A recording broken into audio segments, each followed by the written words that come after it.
ரொம்ப நன்றிங்க. லீவ்ல மறுபடியும் வரியா? கண்டிப்பா வரேன் Karthi sir. Karthi sir bye. தாத்தா பாட்டி பாய்.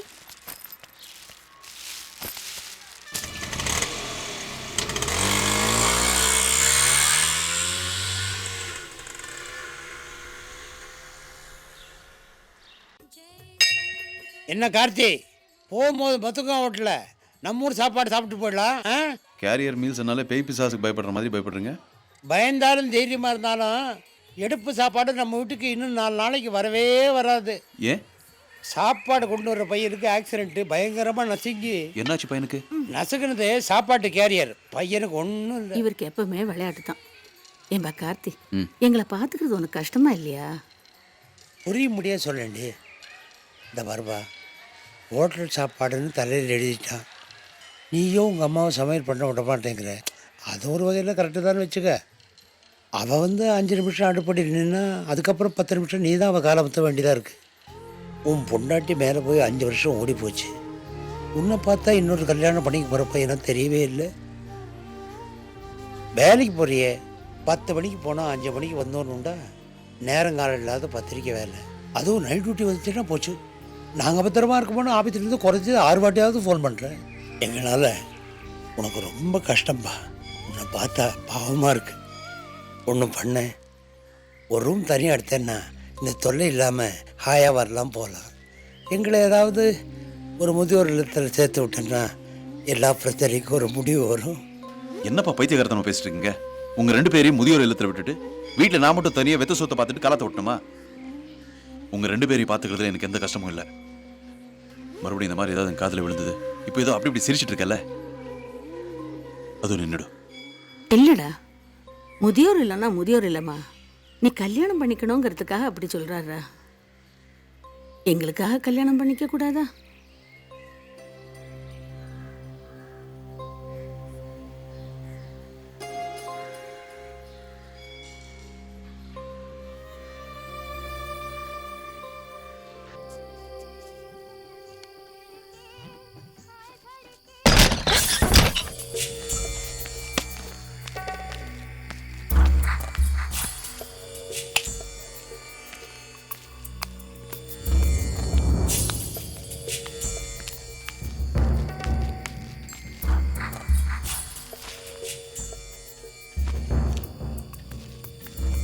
ஒன்றும் இல்லை, ஏதோ சவுண்டு கேட்ட மாதிரி இருந்தது, அதான் ஓடி வந்தேன்.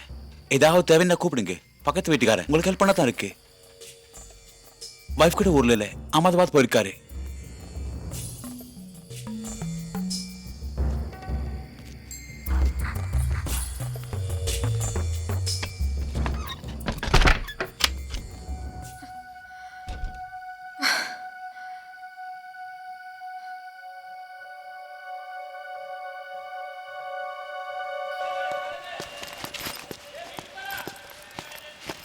கார்த்தி சார்.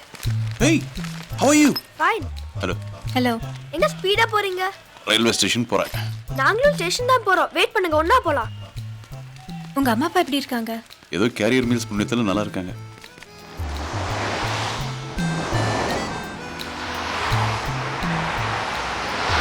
கார்த்தி சார், நீங்க போட்டோகிராஃபர் தானே? ஆமா. சச்சினை போட்டோ எடுத்துக்கீங்களா? இல்ல. அப்போ டயானாவை? இல்ல. கார்த்தி சார், நீங்க வேஸ்ட். அம்மா மாதிரியே. லாரா சைன் பண்ண பேட் கேட்டிருந்தேன், வாங்கி தரவே இல்ல. நான் வாங்கி தந்தா என்ன கொடுப்பேன்? அந்த பேட்டாலே ஒரு உத. Hey. சும்மா ஜோக் சொன்னேன். அந்த பேட் மட்டும் வாங்கி கொடுங்க, அதுக்கப்புறம் பாருங்க உங்க மூஞ்சி ஃபுல்லா கிஸ்ஸா கொடுத்துறேன். உனக்கு பேட் வாங்கி கொடுத்து மூஞ்சி பூரா எச்சில் பண்ணிக்கணுமா? ஓகே. ஓகே. கார்த்தி சார், அம்மா எங்க? நானாவது சின்ன பையன், நீங்க பெரியவங்க. பொறுப்பா அம்மா போய் கூட்டிட்டு வாங்க, போங்க. வாங்க. அம்மாக்கு வயசாச்சு தவிர ரோட் கிராஸ் பண்ண கூட தெரியல. டேய், சிவா, பெரியவங்களை அப்படி எல்லாம் பேசக்கூடாது. அம்மா, நீங்க இவ்ளோ பெரியவங்களா இருந்து சின்ன பையனை ஏமாத்தது கொஞ்சம் கூட நல்லா இல்ல. என்னடா சொல்ற? நேரா ஸ்டேஷன் போனா என்ன அர்த்தம்? ஐஸ்கிரீம் என்னாச்சு?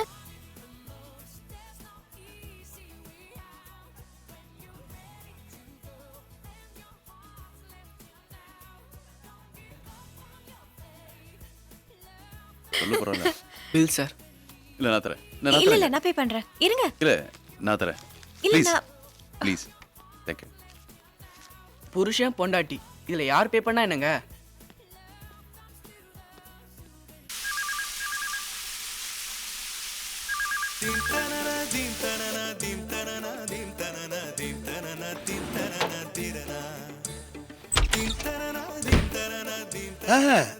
वो नंबर तो ये नहीं है, फोन रख दीजिए प्लीज. ஏன்பா இப்படி ஓடி வர்ற? ஃபோனுக்காக தான். அதுக்காக பாதி குழி இல்லையா? இல்லை, சித்ராவுக்காக பேங்க்குக்கு ஃபோன் பண்ணியிருந்தேன், கிடைக்கல. வீட்லேயும் இல்லை.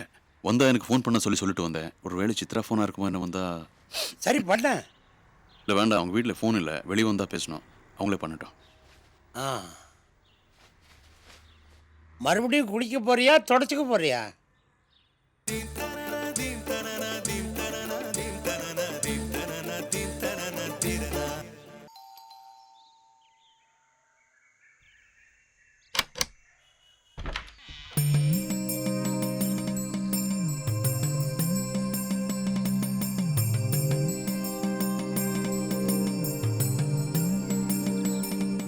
கார்த்தியை கல்யாணம் பண்ணிக்கிறியா? நீ கார்த்தியை கல்யாணம் பண்ணிக்கிட்டா சின்ன பையனை வளர்க்குற கஷ்டம் அவனுக்கு இருக்காது, வயசான எங்களை பார்த்துக்கிற கஷ்டம் அவனுக்கு இருக்காது.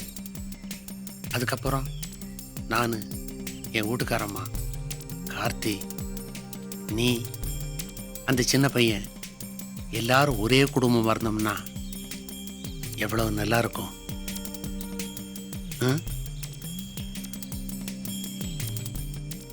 நீங்கள் ரெண்டு பேரும் ஒன்று சேரணும்னு இருக்கு. இல்லைன்னா உன் வீட்டுக்காரனும் அவன் வீட்டுக்காரையும் எதுக்காக ஒரே ஆக்சிடெண்ட்டில் சாகணும்? எதுக்காக நீ அவனும் பாம்பேல சந்திக்கணும்? எல்லாத்துலேயுமே உப்பர்வாலா பங்கு இருக்கு.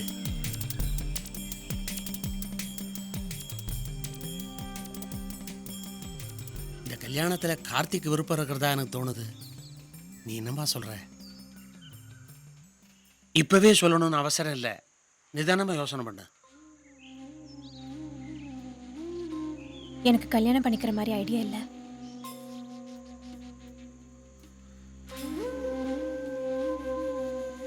நான் என்ன சொல்றேன்னா,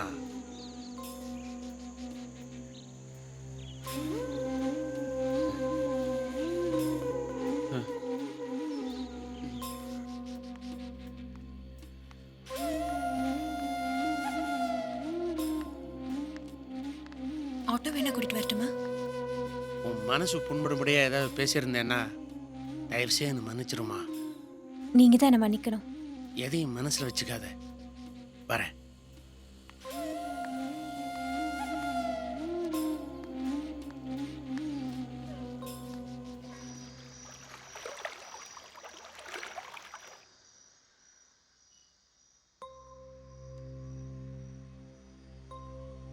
என்னால் காரியமே கெட்டு போச்சு. நீ போயிருந்தீன்னா டைம் பார்த்து கேட்டிருப்ப. நான் கொஞ்சம் அவசரப்பட்டுட்டேன் இல்லை?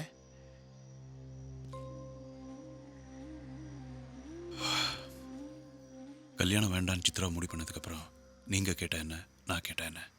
ஆக்சுவலி நான் கேட்டு அவங்க மறுத்து இதெல்லாம் இல்லாமல் பண்ணிட்டீங்க. அதுக்கு ஏப்பா நீங்கள் ஃபீல் பண்ணுறீங்க?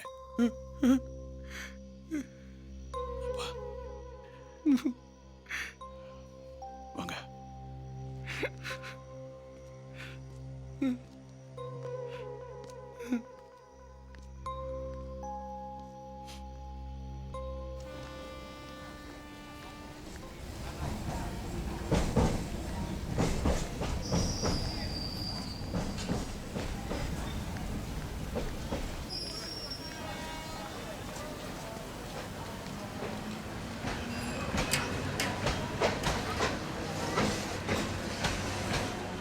ஒரு நிமிஷம்.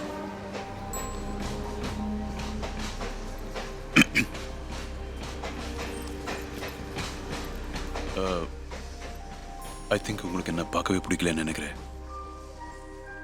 எது கூப்பிட்டேன்னா இது எனக்கு புரிஞ்சிச்சுன்னு சொல்லத்தா.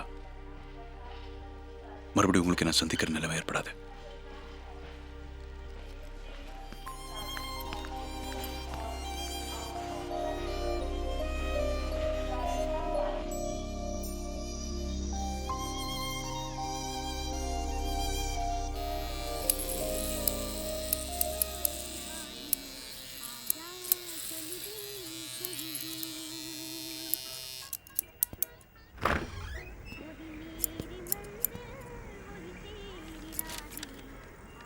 सब बैठो, 5 ले जा.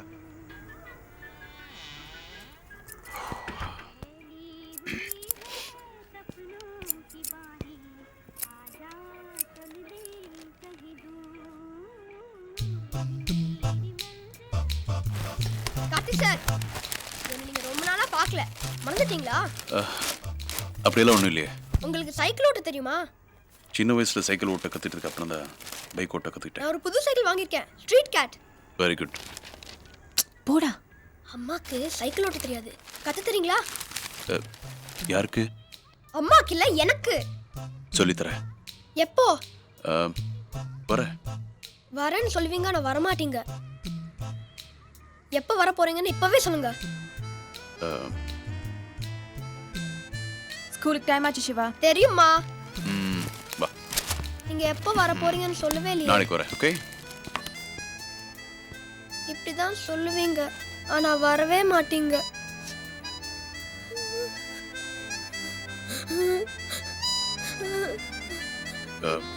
வரேன்.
अरे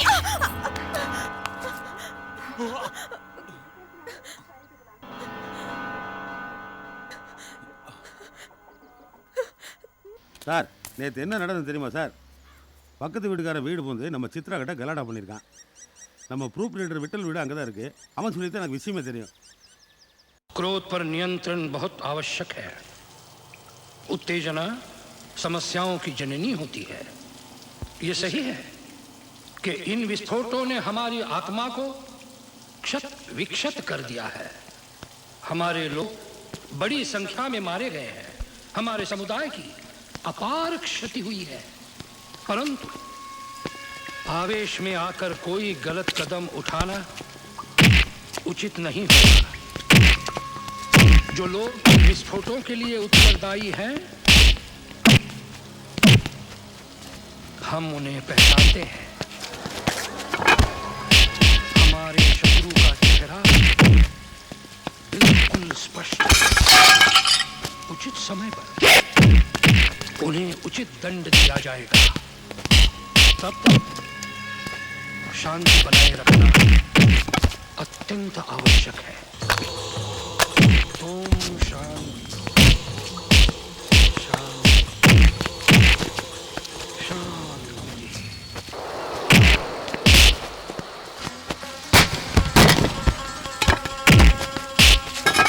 लगाने दीजिए इल्जाम, कहने दीजिए हमारा नाम. क्या फर्क पड़ता है? आप लोग खामोशी से अपना अपना काम कीजिए. घबराने की कोई जरूरत नहीं. मैं हूँ आपके साथ. हर कदम पर आप लोग इत्मीनान से अपने अपने इलाकों में जाइए और लोगों को समझाइए, खासकर नौजवानों को, कि अपने आप पर काबू रखें. பொம்பளைங்களை பலாத்காரம் பண்ணக்கூடாது.